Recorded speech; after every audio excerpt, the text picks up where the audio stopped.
Hello YouTube, Dave here again. Today I'm going to be doing a review of the Fantastic Locations Fane of the Drow product.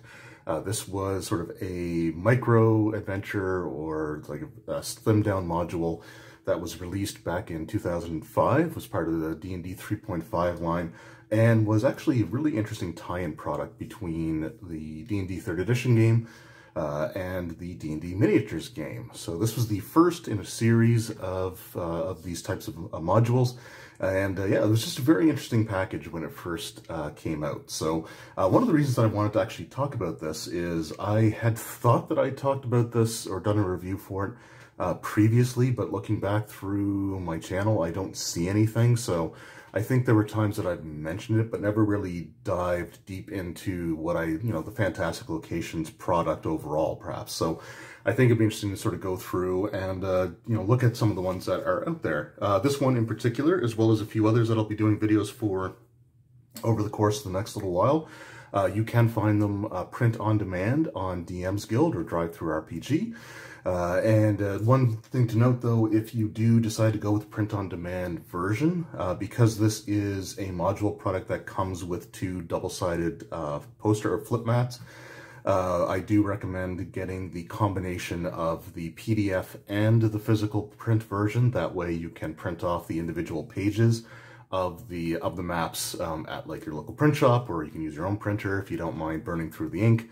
So just one thing to keep in mind, if you only get the print-on-demand version, each of the maps will be broken down into standard 8.5 by 11 pages, like inch-size pages, and they'll be sort of tacked on at the end. But this is a really cool product, like I said, and this was one of the things that I really enjoyed back in the days of 3.5, and, along with, like, Dungeon Magazine, for example.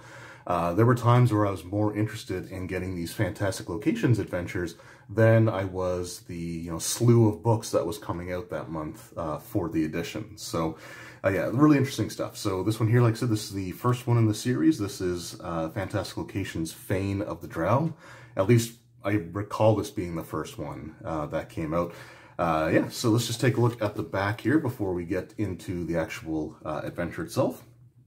So it says, deep beneath the earth, stoic dwarves spent years laboring to trace the exact precious veins of mithril ore, but now they face the depredations of an ancient and terrible foe, cruel dark elf raiders. To aid the dwarves, a group of daring adventurers must fight through the most dangerous regions of the mithril mines and into the lair of the dreaded drow. Fane of the Drow is so it is the first in the new Fantastic Locations series of products. It contains two beautifully illustrated double-sided battle maps scaled for Dungeons & Dragons play, as well as an encounter booklet. The battle maps feature fantastic terrain design to create large, fluid encounters, key scenes, and exciting game sessions. Rather than simple dungeon encounters, these maps generate the epic struggles that campaign memories are made of. The maps also make ideal battlegrounds for the D&D miniatures game. Build your warband and fight for control of the mithril mines, Queen Peregrine's tomb, or the dreaded Faint of Loth. The encounter booklet includes both role-playing game encounters and miniature game options to use with the 4 battle maps. And it says to use this accessory, you need the Player's Handbook, Dungeon Master's Guide, and some D&D miniatures. When this first came out, the retail price for it was $14.95 US, and I think it was around $17, maybe $18 Canadian. There was a point around this time where the US and Canadian dollar were pretty close, if I recall correctly. So I think the prices were pretty similar, maybe only like $2 or $3 more. But again, it was very, very solid purchase for what you get. So you've got the two double-sided maps. They do fold out to be larger than what I'm showing here. It just takes up a lot of space, so I didn't really want to go through all that. However, like the old school module books, the cover is actually just basically a folder almost to hold everything in place. So here you can actually see what the maps will look like in their entirety if you have them flipped over. Each one having, the names of the map, for example, Faint of Loth, Drow Enclave, Mithril Mines, and the Tomb of Queen Peregrine. So we've got the cover there, and then we have just, again, very old school feeling, black and white printed module text. So The adventure, like I said, the background is very simple. There's a group of dwarves that are trying to mine mithril, but this group of drow raiders is constantly making things difficult for them. So the dwarves actually hire the player characters to deal with them. Now, there are actually, one of the things I do like about this is that there are actually several different hooks that you can use to get the players into the module. And one of the cool things about this, and I don't recall a lot of adventures back in the day really doing this, but for each plot hook, it actually does have little sections saying if you choose this hook. So, for example, the first one here says dwarves occupying a small fortress called Stonehelm hire the PCs. Their farthest ranging miners have recently encountered drow and goblin raiders, and the dwarves need help from the adventurers to drive the drow and their goblin slaves away. And it says here, if you choose this hook, so this one here, the adventure assumes that you use this option, and you need to make only minor modifications to adapt the adventure to your own campaign world. Another one here says the PCs traveling through the fringes of the Underdark on their way to some important destination when they stumble upon the Drow Enclave of Telesbrina. If you choose this hook, the adventure begins in Telesbrina instead of the Dwarven Fortress or of Stonehelm. The PCs can visit the adventures for encounter areas, mithril mines, Enclave, Fane of Drow, and Tomb of Peregrine in any order. And then it gives you, we may as well read the last one just because it's only one left. So it says, one of the PC's friends or acquaintances disappears after venturing into a cave that leads to Telesbrina, which is the Drow Enclave. PCs who explore the cave, DC 20 search check, discover a secret door at the back of the cave leading to a secret tunnel. The tunnel descends for over a mile before finally connecting to the mithril mines. So if you choose this hook, the friend was captured by a goblin raiding party and taken as a slave to Telesbrina. Characters can learn this information by listening for rumors around the Dwarven Fortress of Stonehelm, gather information, DC 15. Now he is one of the prisoners in the dungeon waiting his turn for the torture chamber. So, like I said, so it actually gives you a few different options, which for something like this, it is only like, it's 16-page booklet. And I think like 14 of the pages are actually dedicated to the scenario, including like stat blocks and stuff like that. So it is actually really nice that it gives you multiple hooks that you can use if you want to sort of tailor things to your own gameplay. So for example, you may not necessarily like the idea of dwarves always constantly needing other people's help, considering how dwarves are depicted.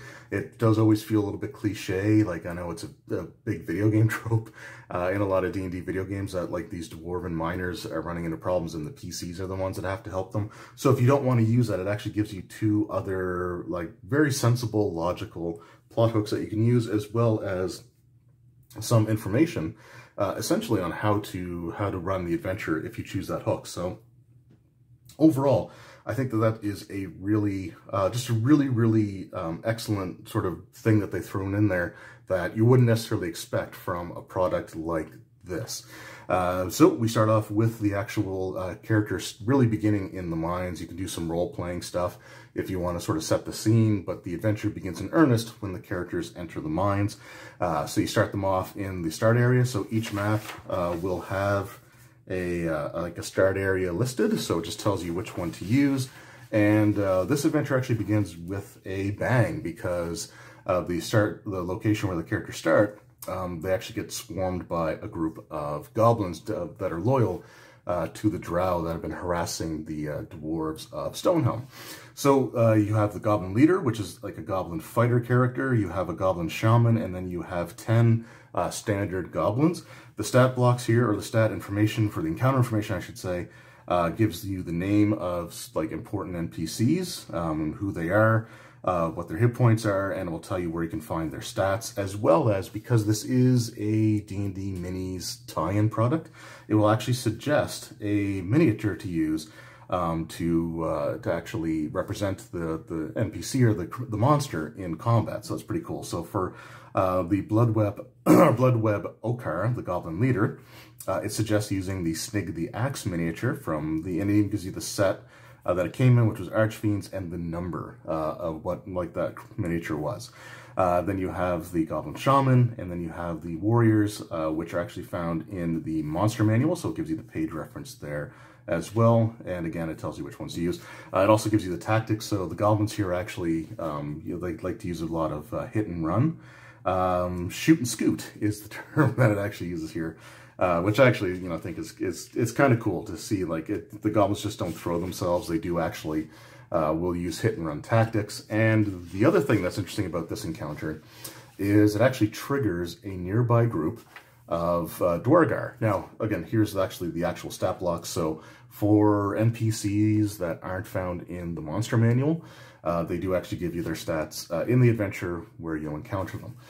So yeah, you actually trigger another fight with a group of Dwargar who basically appear right near the end of the goblin fight, and use it as an example to break an uneasy truce that they have with the Drow. So it's it's a very tense combat to begin. You got 6 Dwargar warriors, which are just from the monster manual, in addition to the 12 different goblins. So it is a pretty big fight. Once that's over, though, they more or less can explore the rest of the mine without too many issues. There is like a spider swarm or some spider swarms that they have to deal with, but again, that's not as bad necessarily. Hopefully they have a chance to sort of rest up. I should mention this is an adventure for a group of 4 4th level characters. So you will have some higher level stuff available, cure wounds, potions, stuff like that. So the character should be prepared to trek into the Underdark. So you're going to want like anti-venom vials and stuff like that. While they're exploring the mines, they actually come across an old, abandoned, and mostly inactive teleportation circle. The circle actually doesn't play into this particular scenario, but it is something that can be used to build further storylines around, which is really cool. And then you get into the Drow Enclave itself after going through the mines. So the Enclave, we'll just bring up the Enclave map here. So the Enclave is basically like this stone structure type of building that the characters can find and force their way into. And you've got your, the encounters that you find here. You fight a bunch of Drow, including the Drow Wizard, a male Drow Wizard. And the Drow Wizard is actually examining or researching the tomb of Queen Perengrim for his own, potential machinations, maybe trying to bring her back from the dead. Looking to curry favor or do something to sort of upset the balance because it's Drow society and Drow are treacherous. So again, he's a 6th level wizard, so he's actually got some fairly decent, or he's a, 6 challenge rating 6. He's a 4th level wizard, so he's on par basically with what the player characters are capable of doing. Additional encounters involve some spiders of Loth, some large monster spiders, and one of my favorite Drow-themed creatures in the torture chamber.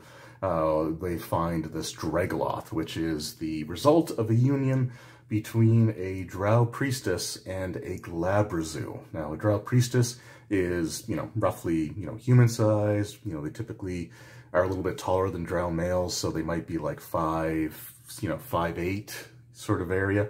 The Glabrazu that they breed with to create the Dregloth, they're like 12 to 15 feet tall, so it's a lot to think about, or not think about, as I prefer to go with it. But again, with the torture chamber, if the characters if you use the hook of one of the player characters' allies or friends being captured, then you can find them here as they're being tortured by the Dregloth. Or the Dregloth is watching over. Sorry, the Drow Wizard is actually the one who typically does the torturing.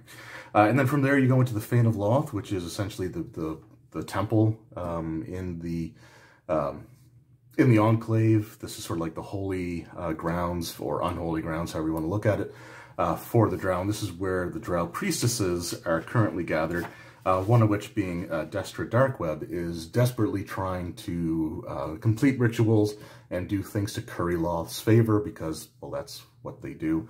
So you can go through, and if the characters end up defeating the Drow priestesses, then there is a location where a statue of Loth actually comes to life as an animated object, and they can fight there. So once they defeat the Drow, the wizard, the priestesses, and sort of clear out the Enclave, at least for the time being, technically the adventure is over.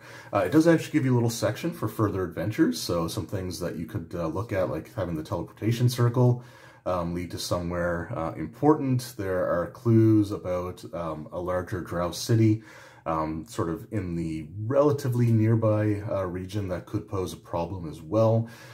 So it gives you some stuff there, but if the characters want to pursue the research notes that they found in the wizard's laboratory about the tomb of Queen Peregrine, then they can actually explore that area as well. It's not required for the adventure, and the players may just completely decide that it's not something that they need to do. It is geographically very close to the Drow Enclave and the Fane of the Drow, so it's not like it's going to be going super far out of their way, and the research notes do indicate that it is relatively close. So yeah, again, if they want to do that, they can. Now, this area is a little bit different than what we had with the Drow, because it is largely infested by undead, including the ghost of Queen Peregrine herself, Queen Peregrine the Sly. So it's got that, the Blood Hulk fighters, which are another form of undead. I think there's like some ghouls and stuff to fight in here as well. And yeah, just gives you, again, just some more places to explore. Again, sort of an optional side tomb or side location that they can sort of go to at their convenience. And then it gives you, again, just sort of an idea of further adventures, because it does actually plant, again, the seed that there is this necromancer that has also been here sometime in the recent past, who may come back and may be upset with the characters if they interfere. So, and that's basically the scenario. There's not a lot to it, obviously. It's only a 16-page, or 15-page technically, adventure, and then on the back we have information for the D&D miniatures game. But overall, I remember being very impressed with the Fane of the Drow, and it immediately made me want to collect the other fantastic locations as they came out. I think the only one or two that I didn't get were ones that came out towards the very end of 3rd edition, or 3.5. And that was sort of at the point where my local game store was, they weren't fully out of business, but they were, you know, they were close to it. And I was working like, 10, 12-hour days, sometimes for like 14 days in a row. So I was just too burnt out to even try to keep up with anything back then. But I really was impressed with the Fane of the Drow. Like I said, it's a very short, very concise adventure. You can flesh it out and expand on it if you wanted to make it sort of a larger thing. But this was a really good sort of just pick up and play. You could run this as like a one-shot, or again, you could expand it into a larger campaign. But what was really cool is that they actually spent a decent amount of time planting seeds for dungeon masters to create future adventures with. You have the elements of the teleportation circle, where that may lead, because its original destination, I don't think it no longer goes to, or has sort of been rerouted. So you may have to try, like, it could be restored, or there could be something sort of to it. You've got the larger Drow city to the south. And then you have, the issues with the Queen Peregrine's tomb and the necromancer that, again, you can discover evidence of, but not actually confront in the adventure itself. So, like I said, overall, it was a very, very impressive, short little module. And I think this is, again, a really, really cool product. It's not entirely perfect. You can tell that certain aspects of it were a little bit rushed there. I think there are a few minor spelling mistakes here and there. The one that I've noticed the most, just looking back and rereading this before doing this review, is the fact that you got the development. So for the tomb of the ghost there, it says, if you wish, characters might find information about the tomb of Queen Peregrine that Dracul, which is the wizard, was studying, perhaps with the intent of bringing her back from the dead, or perhaps simply to loot her tomb. But it says see page XX for more information about the tomb. So it unfortunately, forgot to put the page reference, and it just has the placeholder. You wouldn't finalize that information until you had the final, like, editing and formatting and everything. So they forgot to go back and correct that. But you do find where that information is just by looking at it. After the further adventure. So it's on. Actually, I don't think. It's on page 12. I didn't see the page numbers at first, but they're on the side here. So. Yeah, so like I said, it was a little bit rushed, unfortunately, not as polished perhaps as it could have been, but again, very solid concept.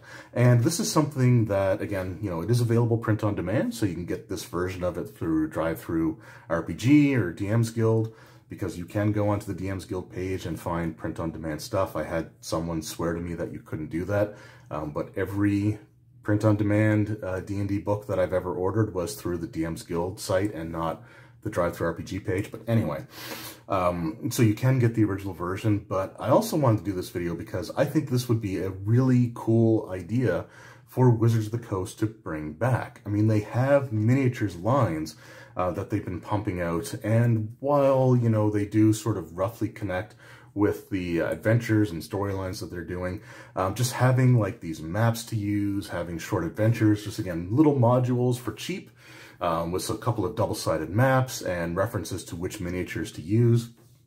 I just think it makes for a really solid, you know, cross-promotional, like, tie-in product. But again, it would also sort of fill the gap in months where you're not releasing, you know, major books. Because with 5th edition, they have been very, I don't want to say stingy, because I don't think that's the right word, but they've been very careful not to flood, generally, with one major exception a couple years ago.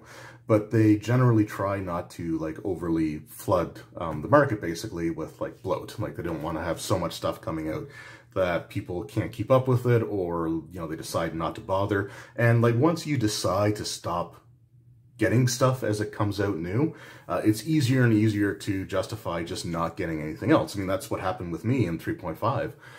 Once the quality of the books really started to dip within the last 1.5 to 2 years of 3.5's existence, which is only 5 years, you know, once I made the decision to start, like, skipping certain books, it was just super easy at that point to say, you know, I'm good, right?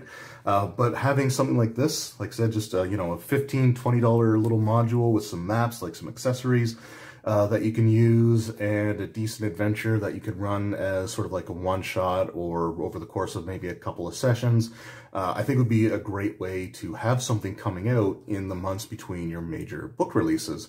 You know, a couple of these a year even would be, you know, decent enough. And you could try to have them sort of coincide or be themed around some of the campaign setting books that have already come out. For example, you could have one that takes advantage of the Eberron campaign setting, or the, you know, the Explorer's Guide to Wildemount, Ravnica, the upcoming Ravenloft, Van Richten's Guide to Ravenloft. You could have, you know, stuff like, you know, little supplements like these help augment those. And it's just a great way to, again, you know, sort of promote previous books if people don't already have them, or a way of giving people that have purchased those products to have new material to run with them, because not everyone has time to develop and design adventures, or the mental energy, especially the way that the last couple of years, or the last year, almost 1.5 has gone. You know, sometimes it's just difficult to concentrate on trying to, you know, write stuff, but having these ready-made modules, I think, would be really, really great. So I would love to see Wizards of the Coast put something similar to this out. It doesn't have to be the exact same concept, but it would be really cool to have, like, these little modules, these sort of bite-sized modules that they can release, the handful of maps, and, you know, tie it into the minis line. So that you can sort of, you know, the two can sort of help bolster each other, I guess you could say. I just think overall, like I said, it's a very solid product. So this is Fantastic Locations' Fane of the Drow. Let me know in the comments below if any of you have ever ran or played through this particular scenario and what your experiences were, or if you used the maps and the event or the scenario information to play some games of the old 3.5 D&D miniatures game. But yeah, let me know in the comments below what your thoughts were on the adventure if you played through it, or what your thoughts are on this kind of product overall, and if you would like to see something like this come back out for 5th edition in those months in between major releases. So I hope you enjoyed this video. So in the next review in this series will be the second Fantastic Locations adventure, which was entitled Hellspike Prison, I think it was called. So I'll try to have that one up in the next few weeks. Again, trying to sort of get back into the swing of making videos and you know, again, talking about mental energy, with our province going back into another, you know, big time month-long lockdown, having something a little easier to digest might be better for me to make videos going forward until we can get fully vaccinated and hopefully things can sort of return to normal. So yeah, I hope you enjoyed this video. Hope you check out the next one when it comes out. Let me know what your thoughts are on the product type in the comments below, and I will see you all next time. Take care.